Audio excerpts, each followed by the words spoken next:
साथियों नमस्कार। JRCM unique education system में आप सभी का स्वागत है। साथियों आज का जो महत्वपूर्ण सब्जेक्ट है वो है प्लांट हेल्थ। ये साल इंटरनेशनल प्लांट हेल्थ साल के नाम से किया गया है और आज हमारे साथ प्लांट हेल्थ के बारे में चर्चा करने के लिए जो किसानों के लिए और हमारी खेती के लिए सबसे महत्वपूर्ण सब्जेक्ट है और वो सब्जेक्ट है प्लांट हेल्थ। का मतलब है फसल का स्वास्थ्य। फसल का स्वास्थ्य अगर अच्छा रहेगा तो फसल का उत्पादन अच्छा रहेगा, फसल की क्वालिटी अच्छी रहेगी और किसानों को भाव भी अच्छा मिलेगा। तो फसल का स्वास्थ्य आप अच्छा कैसे रख सकते हो, उसके लिए क्या करना चाहिए, कौन से फैक्टर है, तो इसके लिए आज हमारे साथ चर्चा करने के लिए बहुत ही मशहूर और बहुत ही ज़बरदस्त पर्सनैलिटी आई हुई है जिनका नाम है डॉक्टर सतीश भोंडे।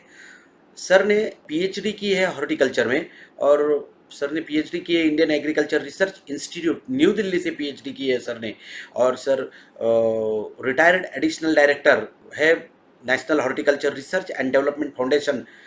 यहाँ पर सर एडिशनल डायरेक्टर रह चुके हैं और सर का 40 साल का एक्सपीरियंस है। करीबन सर की जो एक्सपीरियंस है ये रिसर्च और डेवलपमेंट में हुआ है। करीबन 180 से ज़्यादा सर के रिसर्च पेपर पब्लिश हुए हैं पूरे भारत देश में और भारत के साथ साथ पूरे वर्ल्ड में। तो ऐसी शख्सियत के साथ आज हम लोग रूबरू होने जा रहे हैं। तो मैं सर को रिक्वेस्ट करता हूँ कि सर आइए हमारे हरित संजीवनी की टीम के साथ आपके बहुमूल्य मार्गदर्शन शुरुआत करते हैं। Doctor Satish Bhonde sir. नमस्कार किसान भाइयों, जैसे कि मेरा परिचय कराया गया है, मैं डॉक्टर सतीश भोंडे आपसे आज बात करूंगा प्लांट हेल्थ यानी पौधों की स्वास्थ्य के ऊपर। आप सभी जानते हैं कि हम सब्जी, अनाज, फल सब खाते हैं और यदि ये बहुत अच्छे न्यूट्रिशियस और किसी भी पेस्टिसाइड रेसिड्यू के बिना हमें अगर प्राप्त हुए तो हमारी हेल्थ बहुत अच्छी होती है। अब जब ये प्लांट हेल्थ की बात आती है और हमारे फूड की बात आती है तो हमें ध्यान देना चाहिए सबसे पहले कि ज़मीन का स्वास्थ्य अच्छा रहे। यदि ज़मीन का स्वास्थ्य अच्छा रहेगा तो प्लांट हेल्थ या फसल का स्वास्थ्य भी अच्छा रहता है। आपने पहले ज़मीन के स्वास्थ्य के बारे में सुना ही होगा। आज मैं पौधों की या फसल के स्वास्थ्य के बारे में आपको बताऊंगा। आपको शायद पता होगा यूनाइटेड नेशंस ने 2020 को international year of plant health घोषित किया है। अब ये क्यों किया है? इसलिए कि इस विश्व में हर एक आदमी को अच्छा खाना मिले, गरीबी पूरे विश्व की दूर हो और हमारा जो इकोनॉमिक ग्रोथ है, जो हमारी आय है जो कृषि से मिलती है, उसमें बढ़ोतरी हो। ये सबको ध्यान में रखते हुए कई प्रोग्राम लिए जा रहे हैं जिससे प्लांट हेल्थ के बारे में सभी को जानकारी मिले। अब प्लांट हेल्थ क्या है ये हम देखेंगे। यहाँ आप देख रहे हैं कि जब कोई भी फसल, कोई भी पौधा जब बढ़ता है या खेत में हम लोग उसको लगाते हैं तो उसे जिन चीज़ों की ज़रूरत होती है, जो फैक्टर्स उसके लिए हमें चाहिए, वो है हवा, पानी, सूर्य प्रकाश यानी रोशनी, सूरज की रोशनी जो तापमान को भी नियंत्रित करती है, भूमि जिससे हमें न्यूट्रिशन मिलता है और कुछ ऐसे तत्व जो पौधों पे आने वाले बीमारी और कीट को नष्ट करते हैं। इसमें से सबसे महत्वपूर्ण है लाइट, सनलाइट। अभी आप देख रहे हैं, ये इस स्लाइड में आप देख रहे हैं कि हमने दो पौधे बताए हैं। एक है हेल्दी पौधा जिसके पत्ते हरे हैं और दूसरा है सूखा हुआ पौधा जिसके पत्ते सूखे हुए दिखते हैं। इसमें हमने लाइट का रोल या लाइट की जो भूमिका है वो बताने का प्रयास किया है। हरे पत्ते वाला इंफ्रारेड लाइट जो रहता है, आपको शायद पता होगा कि जब सनलाइट होता है उसमें 7 अलग अलग रंग होते हैं। उसमें से इंफ्रारेड जो लाइट है वो कुछ हद तक हमारे पौधों को मदद करता है, लेकिन सबसे ज़्यादा मदद करने वाला जो विजिबल रेड लाइट है वो है। अब जब ये रेड लाइट एब्जॉर्ब होता है प्लांट में और बाहर रिफ्लेक्ट होता है तो जितना कम रिफ्लेक्ट होगा उतना हमारे पौधों को फायदा है और जितना ज़्यादा रिफ्लेक्ट होगा उतना हमें पौधों के लिए नुकसानदेह होता है। और इंफ्रारेड लाइट जो कि थोड़ा सा दूर की रोशनी हम जिसको कहते हैं वो जितना ज़्यादा निकल जाएगा उतना हमारे पौधे में फ़ायदा होता है। क्यों कि हमारे पौधे फोटोसिंथेसिस इस प्रक्रिया के माध्यम से अपना खाना खुद बनाते हैं। ये खाना खुद बनाने के लिए उनको सूरज की रोशनी की ज़रूरत होती है, हरे तत्व की जिसे क्लोरोफिल कहते हैं उसकी ज़रूरत होती है, जो पौधों में मौजूद रहता है। अब दूसरी बात आती है पानी की। पानी से मॉइस्चर या जो भी नमी है वो हमें चाहिए, उसके बिना कोई भी प्रक्रिया पूरी नहीं होती है। जब हम बीज ज़मीन में उगाते हैं या डालते हैं तो उसके अंकुरण होने के लिए हमें पानी की ज़रूरत होती है, पर्याप्त नमी होनी चाहिए ज़मीन में, तभी बीज का अंकुरण होता है। तीसरा होता है ज़मीन से हमें जो मिलते हैं तत्व, वो विभिन्न प्रकार के अन्न द्रव्य जिसको हम पोषक तत्व कहते हैं। अब ये पोषक तत्वों की जब बात हम करेंगे तो इसमें 4 तत्व ऐसे हैं जो हमें प्रकृति से ही मिलते हैं, जैसे कार्बन, हाइड्रोजन, ऑक्सीजन और क्लोरीन। पानी और हवा से ये तत्व हमें मिलते हैं, उसे हमें देने की ज़रूरत शायद नहीं पड़ती है, लेकिन अन्य जो फर्टिलाइज़र्स हैं उसके माध्यम से हम मुख्य अन्न द्रव्य, द्वियम अन्न द्रव्य और सूक्ष्म अन्न द्रव्य देते हैं, जिसके बारे में आगे मैं आपको बताऊंगा। अब इस ग्रोथ फैक्टर का इतना अहम रोल है कि इसमें से यदि कोई भी कम पड़ जाए तो हमारी पौधे का स्वास्थ्य ठीक नहीं रहता, पौधा हमारे अच्छे तरह से ग्रोथ नहीं होगी, बढ़वार नहीं होगी और उसकी उपज भी कम होगी। इसके साथ साथ उसकी जो गुणवत्ता आती है उस पर भी असर पड़ता है। फिर दूसरा एक प्रकाश का एक रोल और आता है। आपको शायद पता होगा कि 2 तरह के पौधे होते हैं। कुछ होते हैं शॉर्ट डे जिसमें लंबे रात की ज़रूरत होती है, और दूसरे होते हैं लॉन्ग डे जिसमें कम समय के रात की ज़रूरत होती है, मतलब अंधेरा का समय कम हो और अंधेरे का समय ज़्यादा हो। तो इसके ऊपर ये जो इसकी क्रिया है जो बढ़ने की और रिप्रोडक्टिव फेज यानी फूल आकर फल देने की, ये असर इसके ऊपर असर होता है। लेकिन इसके अलावा बहुत सारे पौधे ऐसे भी हैं जो डे न्यूट्रल होते हैं। इसका मतलब उनको लाइट सिर्फ चाहिए, कम या ज़्यादा समय की उसमें ज़्यादा अहमियत नहीं होती है। लेकिन जो शॉर्ट डे प्लांट्स है या लॉन्ग डे प्लांट्स है, इसमें यदि हमारी दिन की लंबाई या सूरज प्रकाश का समय कम या ज़्यादा हुआ तो पौधों की बढ़वार या उसके फ्लावरिंग पे या जो प्रोडक्शन रहता है उसके ऊपर असर पड़ता है। एक एग्जांपल के तौर पे मैं आपको बताऊं यहाँ पे कि क्रिसैंथेमम जिसको शेवंती कहते हैं, इसे अगर हमने ज़्यादा लाइट दिया तो ये सिर्फ वेजिटेटिव फेज में रहता है, मतलब उसमें फूल नहीं लगते। लेकिन फूल लगने के लिए इसको हमें अंधेरा देना पड़ता है जब इसमें अच्छे फूल की पैदावार होती है। इसी तरह से कई ऐसे पौधे हैं जिनको इसकी ज़रूरत होती है, और यदि हमें उस प्लांट का स्वास्थ्य ठीक रखना है, उससे अच्छी पैदावार लेनी है, तो हमें इस डे लेंथ का भी ध्यान रखना पड़ता है। अभी जब पौधा बढ़ता है तो इसकी जो क्रियाएं होती है वो देखेंगे। हम बीज बुआई करते हैं, बीज के बाद में उसका अंकुरण होता है, जर्मिनेशन होता है। उसके बाद में अंकुरण के बाद में पहले जड़ों की वृद्धि होती है, जड़ें शुरू होती है। उसके बाद में वो पौधे का अंकुर ज़मीन के ऊपर आता है, और फिर शूट जिसको हम कहते हैं ज़मीन के ऊपर का जो पार्ट है उसकी बढ़वार होती है। फिर उसमें पत्ते आना, पत्तों की बढ़वार होना, यह सब होता है। उसको वेजिटेटिव फेज हम कहते हैं। उसके बाद में जब पर्याप्त वेजिटेटिव ग्रोथ उसकी हो जाती है, उसमें ब्रांचिंग अच्छी होती है, पत्ते अच्छे आते हैं, तो उसमें पर्याप्त अन्न पैदा होता है। और वो अन्न पैदा होने के बाद में उसमें एक CN रेशो हम जिसको कहते हैं, जिसको कार्बन और नाइट्रोजन रेशो कहते हैं, वो जब तक पर्याप्त नहीं होगा तब तक उस पौधे में फूल नहीं आते।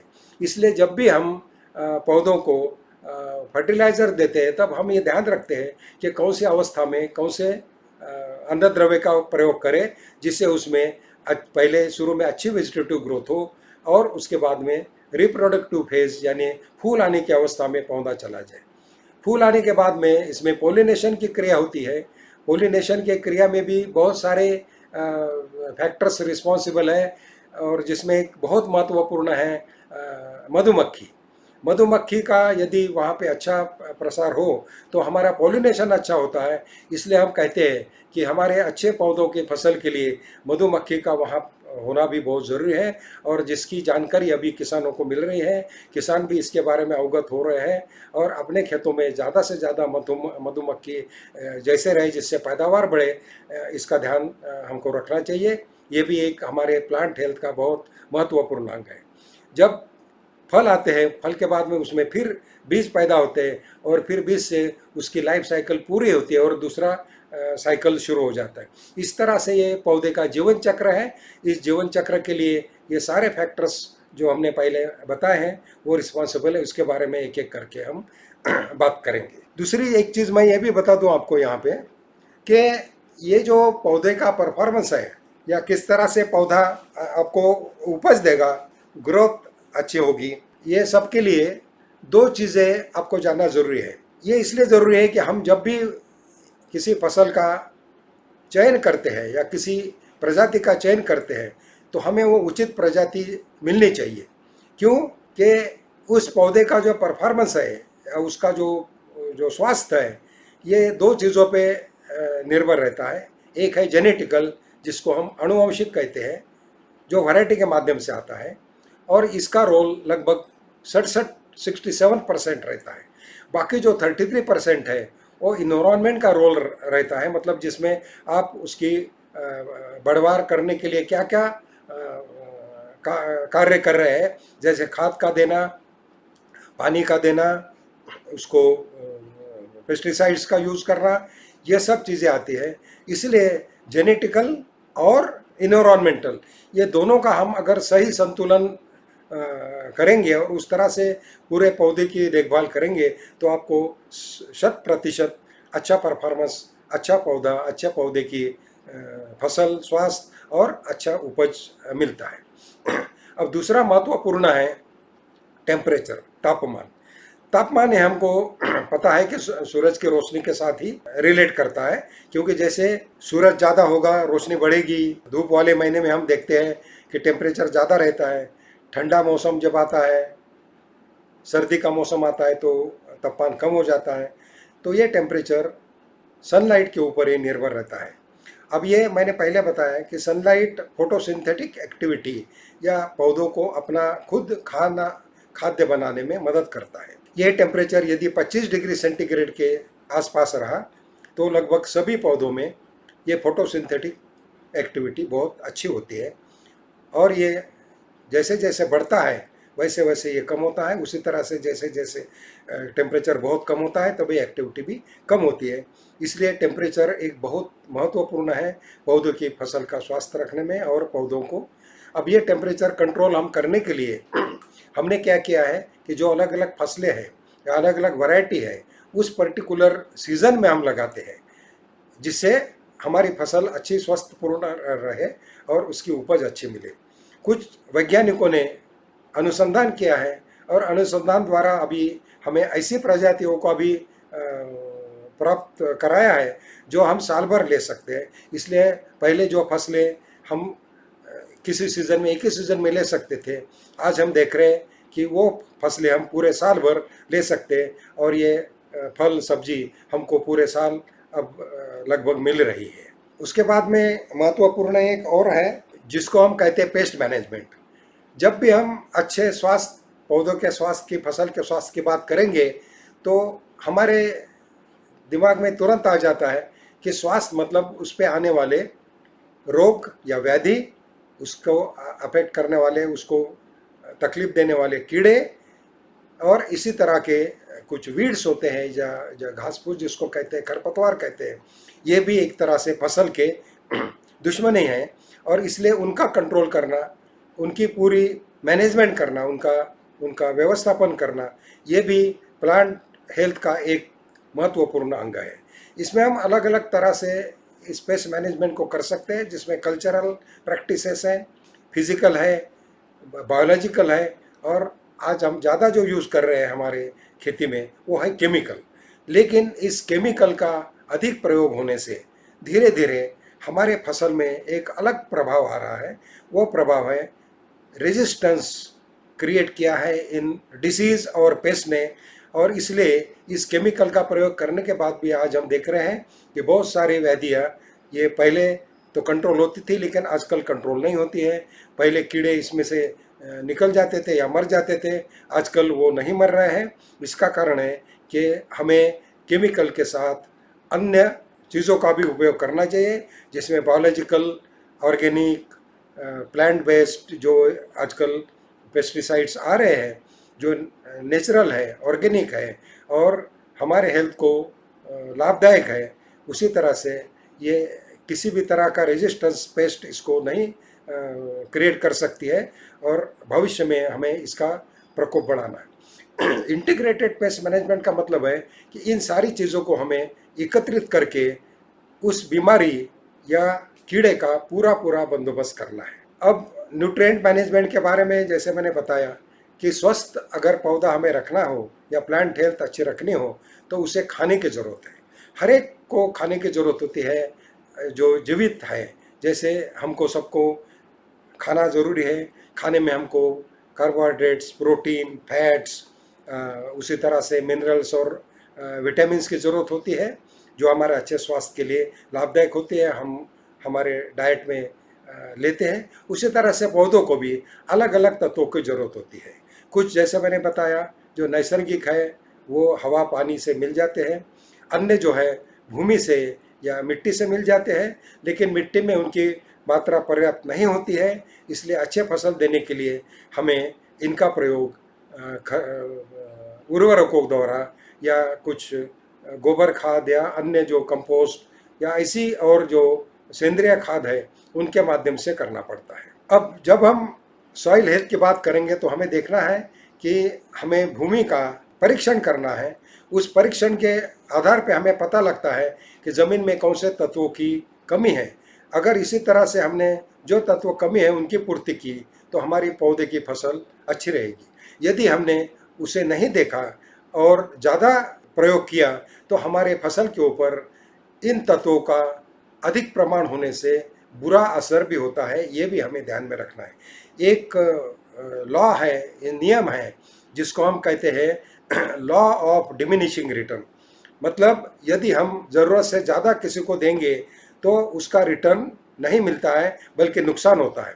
इसी तरह से ज़मीन में भी अगर पौधों की ज़रूरत से ज़्यादा अगर खाद हमने डाला, जो अक्सर किसान को जानकारी नहीं होती और वो डालते रहता है बहुत ज़्यादा खाद, इसका बुरा असर पड़ता है, हमारा खर्च भी होता है और पौधों का जो स्वास्थ्य है वो भी बिगड़ जाता है, उसमें टॉक्सिसिटी, विषाक्तता आती है और हमारे फसल पे बुरा असर होता है। जो फसल से अन्न निकलेगा या जो सब्जी या फल निकलेंगे उसकी भी गुणवत्ता बाधित होती है। इसलिए हमें हमेशा देखना है कि इन तत्वों का प्रयोग हम बैलेंस्ड या समतोल तरीके से करें।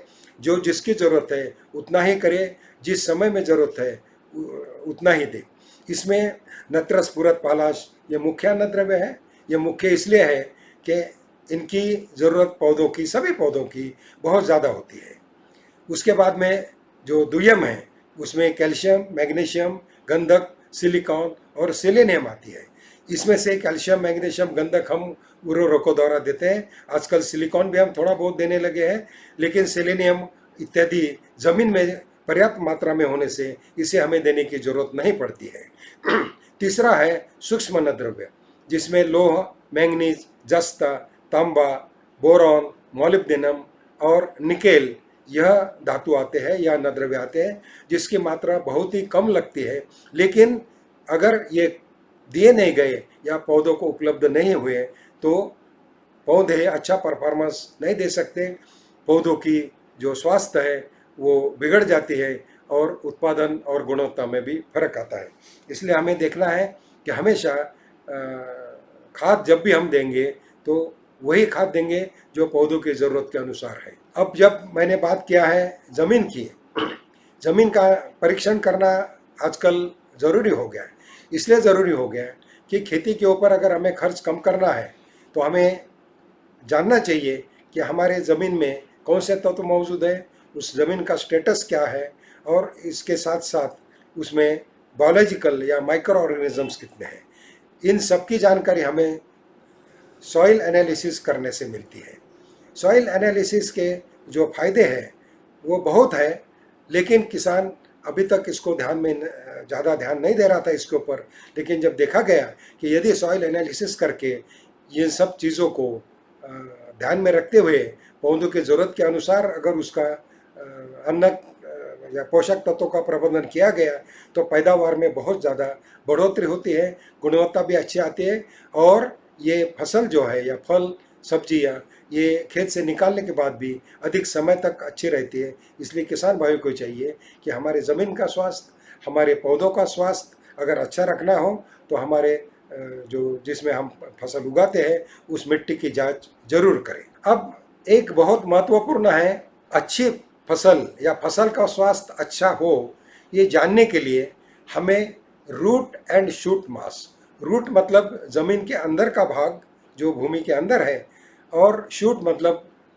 ज़मीन के ऊपर का भाग, ये दोनों भागों का एक रेशो हर एक फसल के लिए निर्धारित होता है। कई बार हम देखते हैं कि हमारी फसल ऊपर से सूखने लगती है या अच्छी बढ़वार नहीं होती है और तुरंत हम किसी दवाई का छिड़काव करने के ऊपर लग जाते हैं। लेकिन इस समय हमें यह भी देखना है कि यदि हमने उसके पौधों की जड़ों को अगर देखा और जड़ों में अगर कोई कमी नज़र आ रही है या जड़ों की जो बढ़वार है वो अच्छी नहीं हो रही है, उसमें जो सफ़ेद मूली रहती है जो अन्न द्रव्य ग्रहण करने के लिए, अन्न द्रव्य शोषण करने के लिए पौधों को मदद करती है, उनकी संख्या अगर कम है तो हमारा पौधा ज़मीन में जो दिए गए अन्न तत्व है या उर्वरक है उसको अच्छे तरह से नहीं ले सकता है। इसलिए हमें देखना है कि हमारे पौधों की जड़ें अच्छे होने के लिए कुछ ऐसे तत्व जिसमें सीवीड एक्सट्रैक्ट जिसको हम कहते हैं वो है, उसके बाद में माइकोराइजा है या अन्य जैसे कई सूक्ष्म जीवाणु हैं उनका प्रयोग करना पड़ता है। कई सूक्ष्म तत्व हैं उनका प्रयोग हमें करना पड़ता है जिससे पौधों की जड़ें अच्छी तैयार हो, उनमें सफ़ेद या जो बारीक जड़ें रहती है उनकी संख्या ज़्यादा हो जिससे पौधा ज़्यादा से ज़्यादा अन्न ज़मीन से ले सके, और पत्ते अच्छे होने से जो फोटोसिंथेसिस होता है वो भी पर्याप्त मात्रा में हो और पौधे का स्वस्थ होना सब इसके ऊपर निर्भर होता है। इसकी जांच भी हम कर सकते हैं। आपको शायद पता होगा कि हमारे देश के बहुत बड़े वैज्ञानिक सर जगदीश चंद्र बोस, इन्होंने एक मशीन निकाला था, इन्वेंट किया था जिसको हम कहते हैं क्रिस्कोग्राफ। इस क्रिस्कोग्राफ के मदद से हम यह पौधों की ग्रोथ का अनुमान लगा सकते हैं कि वो ठीक हो रही कि नहीं हो रही है, और अगर ठीक नहीं हो रही तो हमें उसके ऊपर कुछ उपाय करना ज़रूरी होता है जिससे हमारे पौधे का स्वास्थ्य अच्छा रहे। अब हम आएंगे, बहुत महत्वपूर्ण है बीज। आजकल आप देख रहे होंगे कि बहुत सारे किसानों ने कंप्लेंट किया है कि हमारे सोयाबीन का और अन्य फसलों का बीज ऊपर अंकुरण नहीं हो रहा है और बहुत नुकसान हो रहा है। महाराष्ट्र में हजारों किसानों का इसके वजह से नुकसान हुआ है और ये बहुत बड़ा मुद्दा बन रहा है। तो सीड क्वालिटी ये बहुत महत्वपूर्ण है। सीड जब हम कहते हैं तो उसमें उसकी अंकुरण क्षमता होना ज़रूरी है, और अंकुरण क्षमता अच्छे होने के लिए उस बीज का स्वस्थ होना ज़रूरी है जो पौधों के स्वस्थ होने के ऊपर निर्भर करता है। अगर ये बीज ये छोटा सा मिनिएचर प्लांट है, छोटा प्लांट है, क्योंकि जब हम बीज बोते हैं तो उसका अंकुर निकलता है और उसमें जो फूड मटेरियल रहता है उससे उसकी शुरू की ग्रोथ होती है।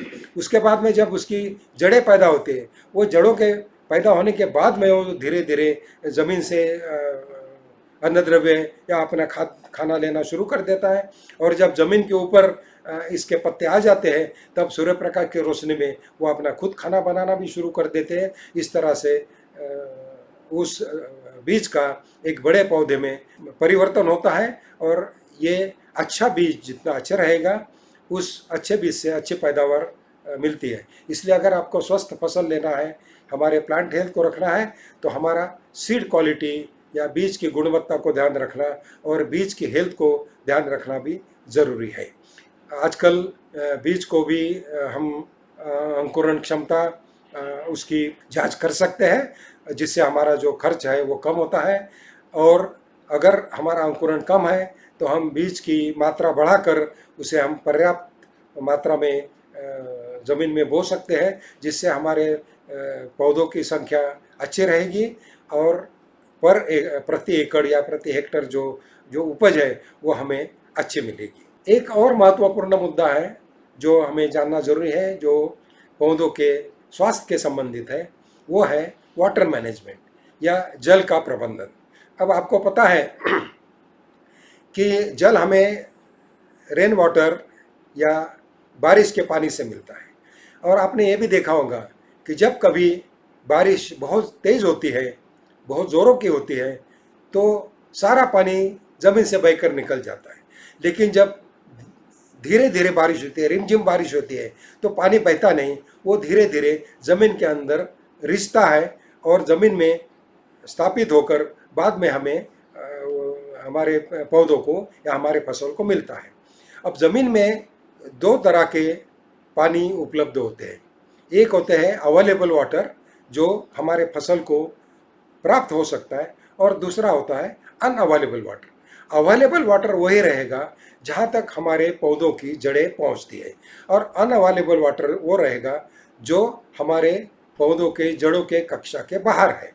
जिस जिस तरह की भूमि होगी, मतलब जैसे ज़्यादा बलुई मट्टी होगी जिसमें सैंड ज़्यादा है, और काली मट्टी होगी जिसमें क्ले का प्रमाण ज़्यादा होता है, इन दोनों के अगर हम तुलना करें तो इस स्लाइड से आप देख रहे हैं कि जिसमें बलुई मट्टी है, सैंड ज़्यादा है, उसमें अवेलेबल वाटर कम होता है, और जिसमें क्ले ज़्यादा है उसमें अवेलेबल वाटर ज़्यादा होता है।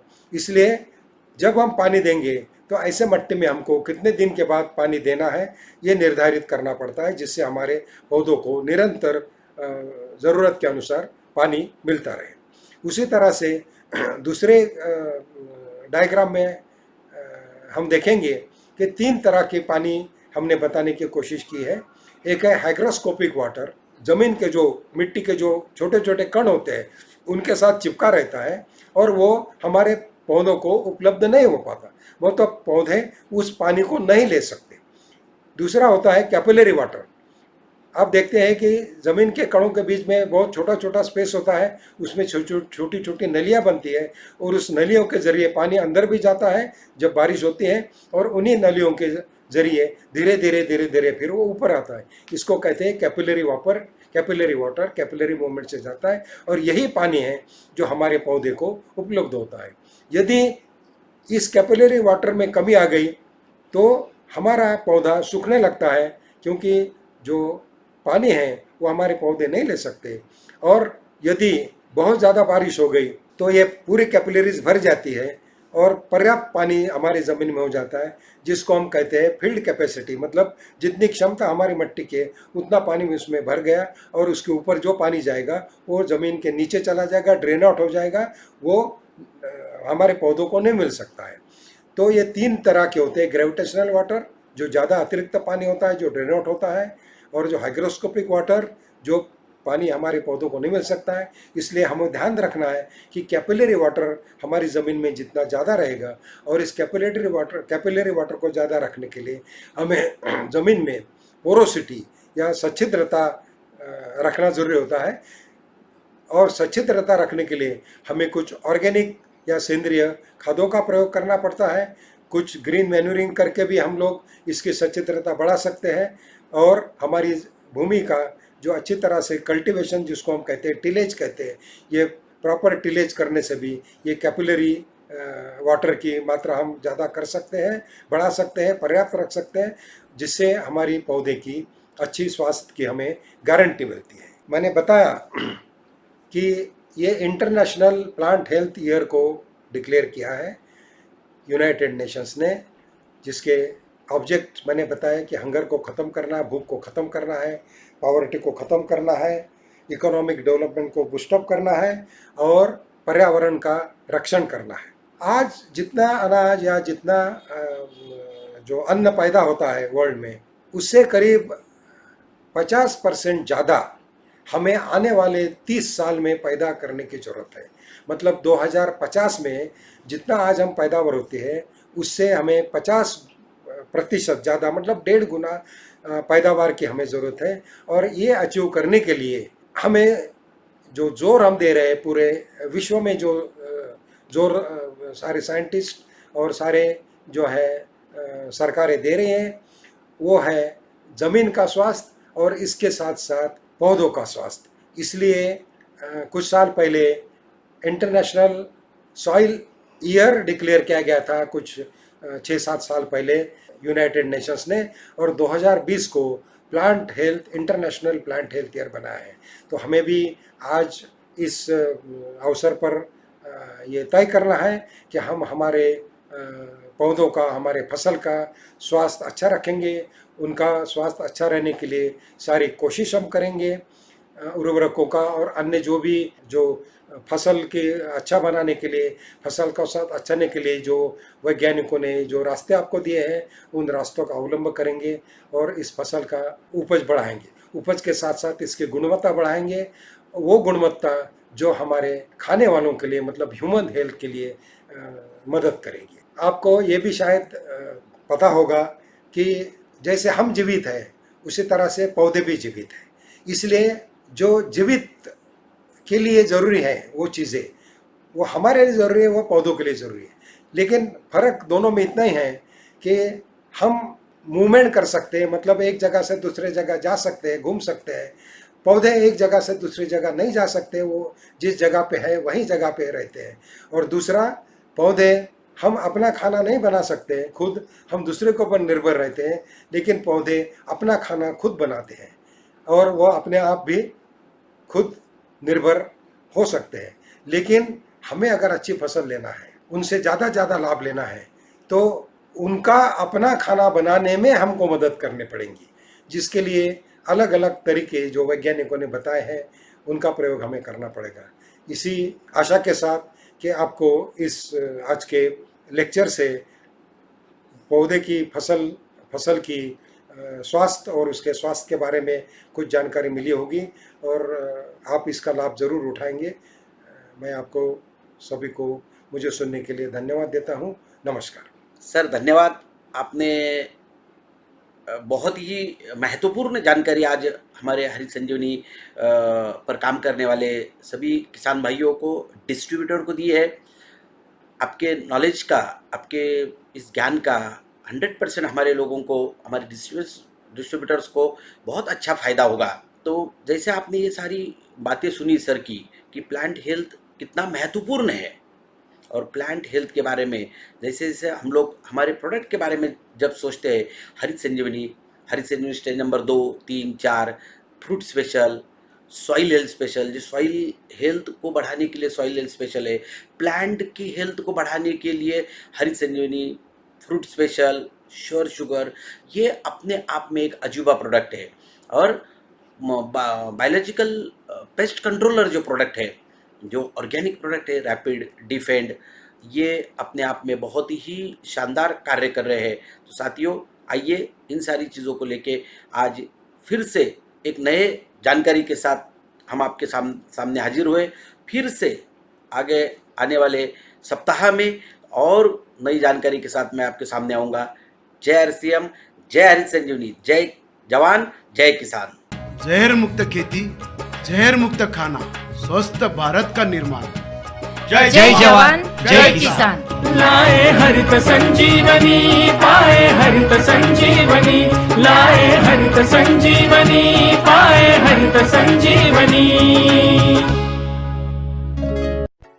Thanks for watching. Drop a like, leave a comment and don't forget to subscribe our channel.